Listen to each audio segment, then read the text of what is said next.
latest jobs report numbers are in, and it reveals that America's employers added 272,000 jobs in May.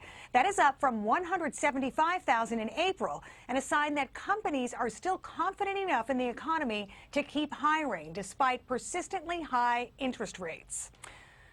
Well, it might be a little bit of a different story in California. California Governor Gavin Newsom facing backlash over his minimum wage hike. The California Business and Industrial Alliance running a full-page ad, look at this, in a statewide edition of USA Today, with mock obituaries for fast food restaurants that have been impacted. Tom Manzo, president of the California Business and Industrial Alliance, joins us now. Tom, good to have you with us today. So you took out this full-page ad in USA Today. It is literally a mock obituary. Let's put it up again. Of all the restaurants that have been impacted by this $20 per hour wage hike, that's for fast food workers. The latest victim is Rubio's. That's a wildly popular fish taco chain. I'm from California. I know it. They are closing 48 locations. So what are you hoping to accomplish with this ad? Anita, thanks for having me on. We definitely need to raise the level of awareness on, Newsom's terrible policies along with the rest of the legislature. I mean, $20 an hour minimum wage is only going to equal a $20 an hour, a $20 Big Mac for everybody. And it's just not affordable and it's not sustainable. So, we want people to know in the state of California, bad policies are affecting businesses, and we want it to be known nationwide. That's why we're glad, we're talking about it today. Yeah, well, Rubio's Tacos did have a response to this, to their closing of the 48 locations. Let's go ahead and put that up on the screen. Basically, a spokesman says, like the restaurant industry overall, Rubio's has been negatively affected over the past few years by diminishing in-store traffic attributable to work-from-home practices remaining in place and by rising food and utility costs that, combined with a significant increase to the minimum wage in California, puts pressure on a number of its locations. So there you go. They're saying that was a big factor here. And of course, the state has lost nearly 10,000 fast food jobs since this minimum wage increase went into effect. It hardly seems to be a coincidence. How can these restaurants stay in business at all? Well, it's going to continue to get worse. And what's going to happen is you're going to see more restaurants close. You're going to see more people, if they want to expand, they're going to move to different states.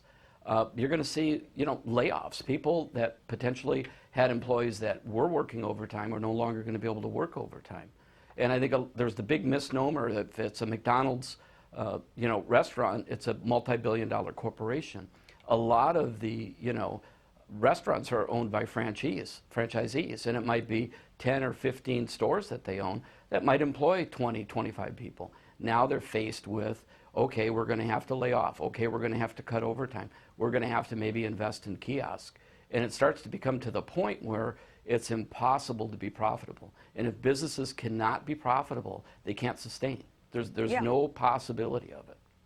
Now, I want to read you one other thing. This is from Ali Bustamante. He's the Deputy Director of Worker, Power, and Economic Security with the Roosevelt Institute. He says California businesses can absorb this increase in the minimum wage without having to increase prices and without having to impact employment. That's what he told ABC 10 in San Diego. How can that be, Tom?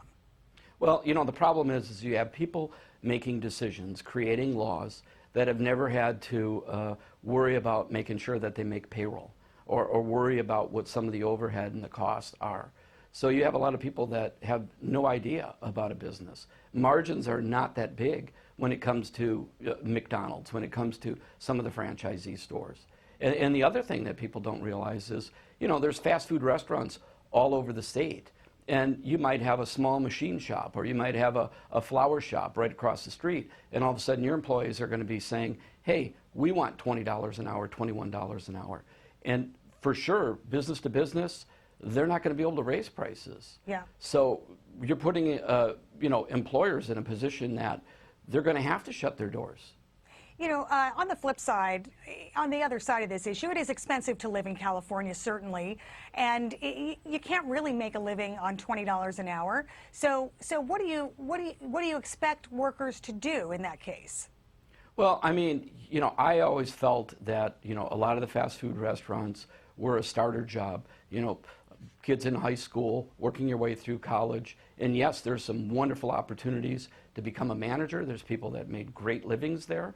But I don't know if McDonald's is the place that you're going to, you know, retire out of for the majority of employees. And we need to keep that in mind. And you cannot continue to raise wages that businesses cannot absorb. And California right now, it's the most hostile environment in the nation.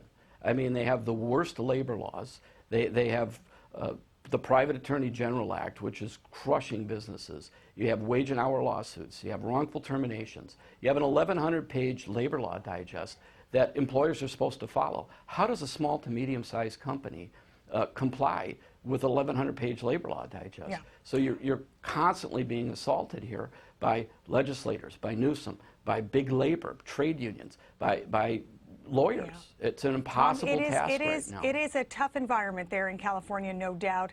We certainly appreciate your time today. Tom Manzo, thank you so much for joining us. Thank you. Mm-hmm.